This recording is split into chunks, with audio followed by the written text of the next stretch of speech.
Yo, what it do, YouTube? It's your boy Mike, aka the Crypto Niggas, just coming to you today, man, with a quick thought. Of course, a thought from recent drops and brought it back up. Because I had these thoughts before, but eventually Veve is gonna have to grow this platform, grow this app the way they do their drops. Congratulations to you if you hit the mouse drop. Congratulations to you even if you hit the AF-15 drop. I did not hit those drops, okay, but even if I did hit the drop or land the drop, I still have the ability to remove myself from my own personal success to see everything from a macro standpoint. And reality of the situation is that this app does not favor a lot of our users on this globe, on this planet.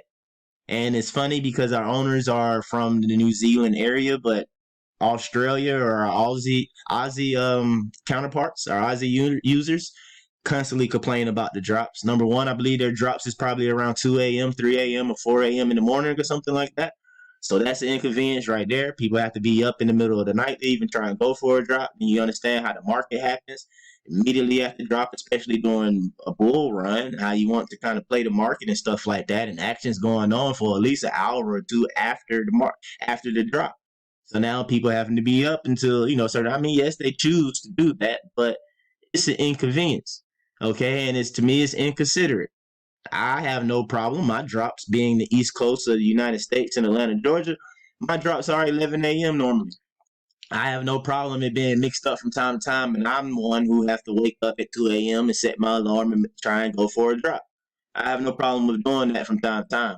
Now, I won't lie, I don't want to do that all the time, but I understand that that would be fair if things just kind of moved around a little bit. When they have multiple drops in a day, that's when we get different time periods. But we know usually it's around that same time. What is it, 8 a.m. Pacific Standard or something like that? But to me, it's an issue. Yes, I was upset with the edition size 4 miles when it first dropped. It was ridiculous. Secret rare being 250 is unnecessary. It could have been 500, and people would have went crazy and been like, "Wow, it's extremely limited." The rare edition size being at what 1750. 1750. That's the exact same size or close to the size of say the Disney posters. Normal Disney products have been. I mean, I want to make sure though. Normal Disney products have been their secret rares have been around 1750, and then they came out and decided to make a rare for Miles to be that. All right, so let me see this poster collection. Let me go poster collection. I want to get that for sure. So all of these right here are secret rares, correct? Now you can claim it's not this or that, but these are more established than Miles Morales is, even though it's more hype. Anyway, look at it. It's 1955. 1,955 they keep day 90. That's more than just a rare for Miles. To me, that's just silly and it's crazy. And to me, in my opinion, Marvel and Veve should be really ashamed of themselves, really. Because Miles drop and AF-15 was unnecessarily limited. Unnecessarily. AF-15 definitely could have been 20,000 and the floors would be the exact same. It wouldn't be any lower. That still would be extremely less than MC1, the Marvel Comics one. Marvel Comics one had what I think it was like 60,000 in that drop. I'll correct me in the comments if I'm wrong. A lot of the earlier comics had like 40,000, above 30,000, and a lot of the crap comics right now are at 20,000, and they're not even selling out. AF-15 definitely would have sold out at 20,000, been viewed as being a limited drop, being only 500 SRs. It would have went crazy. But anyway, what I wanted to say and bring is that these numbers, these editions and everything like that, it's going to have to change the way the drops are doing. Let's just say we go to the point we getting 1 million users per basically continent. In Asia alone, you have over 4 billion. You have over 4 billion. So 1 million users coming out of Asia one day is not anything far fetched, but at the same time, that is barely putting a dent into the total population of Asia. You go down to Africa, they got over 1 billion. Same thing with Africa. Europe, 745 million. Go down South America, it's North America, 503 million. South America, 437 million. Central America, 43 million. In my opinion, I've talked about these things before in the past, but I didn't have a channel at the time, but now I do, so I'm gonna bring it up again because something like with AF-15, I mean not AF-15, but with Miles. Let's go back to the Miles to drop. It's not on here, but we're gonna do some things for example, okay? Maybe you have 3 different rares here, or all of these, how can I explain this the best way? It's not really a good one to look at, but we're gonna make it work, okay? Let me see if I can find the example real quick. Prefer Google. Should have had this up already for you guys, but the main thing is that I like to compare Veve to Nike. The reason why is because Nike is very hyped. Okay, once we get, sorry if I slow down while I'm typing, but once we get, more and more users, Veve and these drops, as long as digital collectibles, a lot of people talk about cause dolls coming to it or bear bricks or things of that nature. All of that is part of hype culture. If you do not know who Virgil is or Off White is, that's definitely part of hype culture. So I'm pretty much anticipating and assuming that digital collectibles and NFTs will also one day soon definitely get adopted and get into that hype culture to where you got hype beats covering Veve drops, or you got just it already happened a little bit because when Veve was at his height, you had different cook groups or whatever you want to call them. I've interacted with plenty of people that said they found Veve because they was already in basically a Flippers Discord or a Discord that put information out there about different drops that could be valuable. So the word started getting out there about Veve. So as we continue to grow and get more and more users, we don't even have 1 million yet for the entire globe at one for one. But once we do get there, because I do believe in Veve as a platform that we will be there, that they will need to adjust. Now, if you're not familiar, Nike's sneakers app or whatever is different for the Americas and Europe, and I believe in Asia as well. But I just wanted to show these sneakers right here. I can scroll and find an article, but for example, as you see them, this black pair, the silver blue pair, and the gold pair, okay, they all dropped basically at the same time on the same day, but you could not get them everywhere in the globe. A certain pair dropped in a certain area. So, say for example, the black and green dunks that you see, they dropped only in the Americas. Now you can do whatever you wanted to in the second market and kind of cross trade or buy something and everything like that. But then say for example you had that gold pair they dropped in say Asia and the Middle East and like some other places. And then you had silver, I believe, that dropped only in Europe.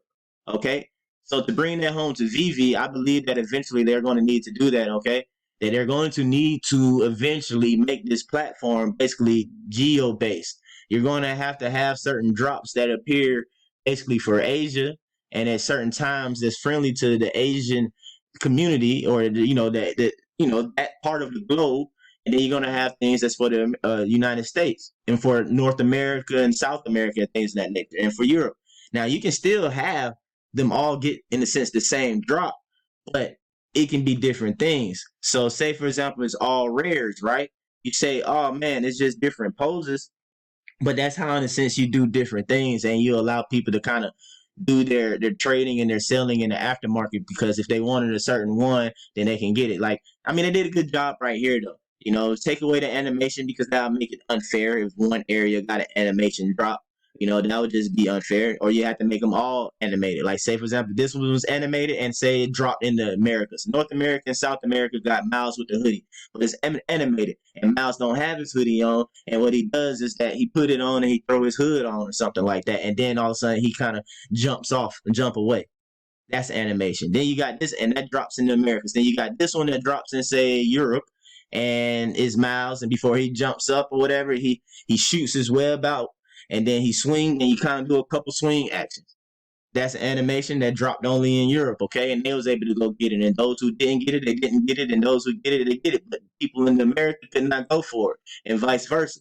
Let's say Asia, Australia, New Zealand, and all these places in the Asia Pacific, they are able to go, again, not say secret rare, but say it's another Miles pose. And this Miles pose, yes, it does the invisible cloak part over there to show that power of his and everything like that. It does that. He does a little jump and everything turns invisible. Boom. But you got 3 animated action here, all right?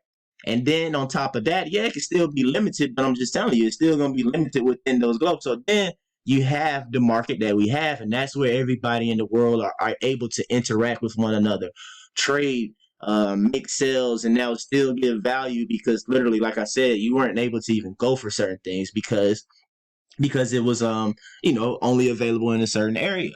So y'all just let me know what you think about that. Are you familiar with basically Nike drops and things of that nature that goes that go that way? Let me know what you think about that. Is that probably something that you see that eventually happen? I know a lot of people was like, no, no, no, we got to keep it at saying just having 1,000 or whatever. But I'm just telling you that people will not adopt VV if they cannot land a drop. I am telling you that, okay? To even begin with, if you're going to tell them that they're going against the entire planet, if they're going against the entire planet for just 1,000 or even just 10,000 editions, people are already gonna know that yeah, that's an L. There's no way it's going to happen. So they probably won't participate. Not even say probably. I'm willing to bet that people will just fall away and not participate, especially seeing that things are botted and very hype drops are heavily botted. People are not going to participate. So what VV will need to do, and they need to anticipate with their growth because they did not anticipate their growth to happen so fast this past time. They need to anticipate the growth coming up, especially in the next bull cycle, and have in mind already that they need to probably start breaking things up per region on this globe, okay? It's a way to do it. They can do it. They can do it. Where there's a will, there's a way. Same thing when it comes with these bots. Where there's a will, there's a way. Right now, VV ain't showing me too much of a will to consistently combat the bot issue. All right, but anyway, I'm rambling on. Video going a little longer than I thought. You guys, if you like the video, please hit like, subscribe to the channel if you have not, and be safe, be easy, y'all be blessed. It's your boy. I'm out.